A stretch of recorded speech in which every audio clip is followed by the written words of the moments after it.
Bonjour et bienvenue pour cette 115e édition de Un jour un comics, l'émission qui vous présente un comics en VO presque tous les jours et un comics très souvent, le plus souvent, la plupart du temps, disponible sur originalcomics.fr, le site numéro 1 de vente de comics en VO en France. Alors aujourd'hui je vais vous parler d'un comics de Mark Millar, un comics très attendu, à la fois très attendu et pas attendu. Très bizarre comme sentiment puisqu'il s'agit de la nouvelle série de Mark Millar. Donc Mark Millar, vous le savez, l'auteur de Kick-Ass, l'auteur de Wanted, l'auteur de Nemesis, l'auteur de Huck, l'auteur de des Chrononauts, etc., etc. Toutes les séries de Mark Millar que vous connaissez maintenant puisqu'il travaille pour lui, pour le Millar World. J'ai fait 2 émissions sur lui. Empress, c'est sa nouvelle série. Alors elle n'est pas chez Image Comics parce qu'il ne met pas toutes ses billes dans le même panier. Il est aujourd'hui indépendant et il travaille avec qui il veut. Donc la majorité de ses séries aujourd'hui sont éditées chez Image Comics, mais celle-là elle est publiée chez Icons. Icons c'est quoi? Icons c'est le label indépendant de Marvel Comics. C'est notamment là qu'est publiée la série Powers de Brian Michael Bendis. Voilà. Pourquoi c'est chez Icons plutôt que chez Image, je ne sais pas. Je pense que c'est parce que Stuart Immonen, qui est le dessinateur de la série, doit avoir un contrat d'exclusivité avec Marvel, donc pour pas le perdre, ils lui ont demandé à ce que la série soit éditée là. Voilà.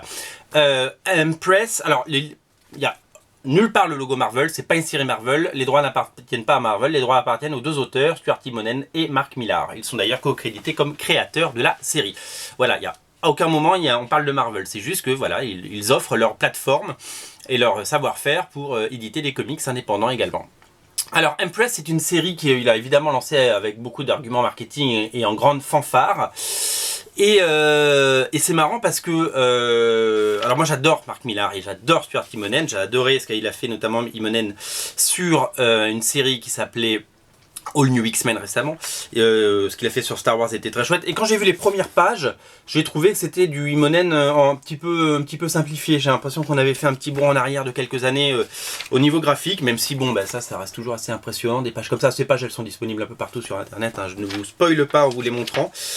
Et voilà, j'ai trouvé que c'était bof. Enfin voilà, cette série, je me suis dit bon, voilà. Tous les Mark Millar ne sont pas fabuleux, hein. Il y en a qui sont juste moyens. Celui-là, je me suis dit, bon, bah, peut-être que ce sera un mauvais cru. Alors, je l'ai lu.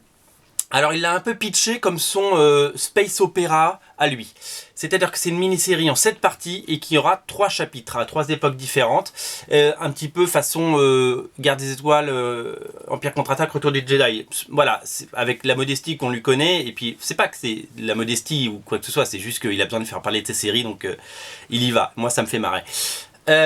Donc voilà, donc il y a un petit côté space opéra Star Wars, donc c'est un petit peu revendiqué, la création d'un univers, etc.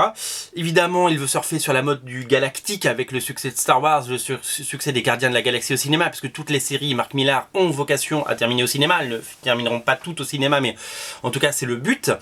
Et donc voilà, alors j'ai commencé à lire ça en étant un peu réticent, en me disant bon, ça m'attire pas trop, j'aime pas trop ce qui se passe dans l'espace, moi habituellement, je suis assez hermétique à la science-fiction dans l'espace, parce que c'est souvent un peu cheap et un peu mal fait. Donc je me suis dit bah voilà, on y va, on le lit, et puis on se fera un avis sur place. J'ai adoré, j'ai adoré parce que d'abord c'est du Mark Millar, donc c'est toujours très bien écrit, toujours très accessible, toujours très intelligible, et en plus ça va à 100 à l'heure. C'est un petit peu, si vous voulez, c'est un mix de beaucoup de choses.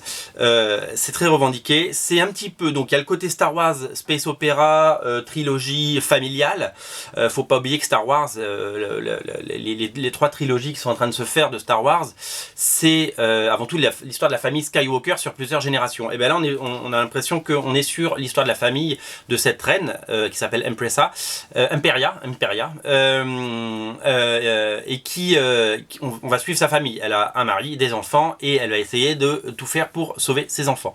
Donc on est là-dessus. Il y a un petit côté Game of Thrones dans la... Alors en light, hein, c'est pas aussi compliqué que Game of Thrones, mais dans le côté hiérarchie, pouvoir, etc. Familial aussi, parce que c'est une histoire familiale, Game of Thrones, sur plusieurs générations. Et il y a un côté...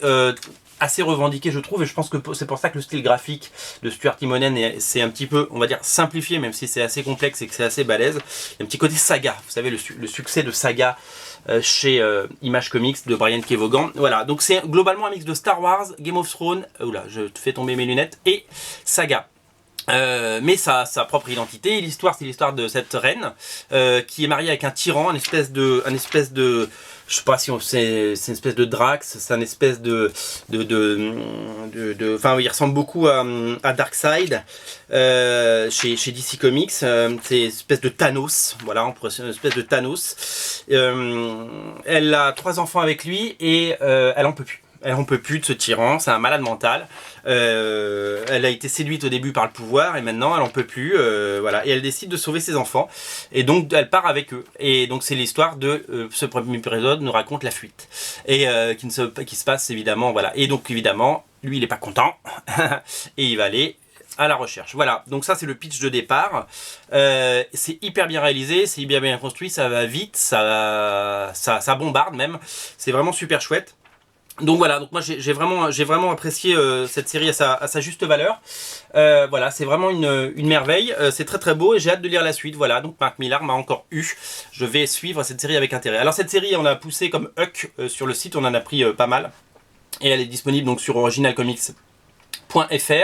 Rubrique Icons, il y a une rubrique Icons, je vous invite à découvrir parce qu'il y a plusieurs séries Icons, il n'y a pas que celle-là, il y a notamment la série Scarlet de Brian Michael Bendis et c'est là-dedans qu'on retrouve donc Empress. Et à noter également, l'autre info que je voulais vous donner, c'est que le deuxième chapitre de Jupiter's Legacy arrive en juin voilà, ça c'est la couverture, hop, et donc le numéro 1 est déjà disponible sur Original Comics, ça c'est rubrique Image Comics parce que c'est chez Image Comics, donc voilà, un jour on fera peut-être une rubrique Mark Millar. Voilà, donc c'est vraiment une très très bonne découverte. Comme quoi on peut partir d'un très mauvais a priori et au final se régaler.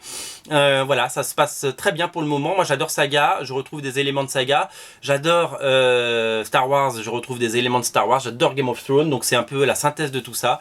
Mark Millar qui ne fait que recycler des bonnes idées a encore frappé. Voilà, lisez Empress, c'est vraiment impressionnant. Voilà, c'était la 115e. On se retrouve demain pour une nouvelle émission. Salut!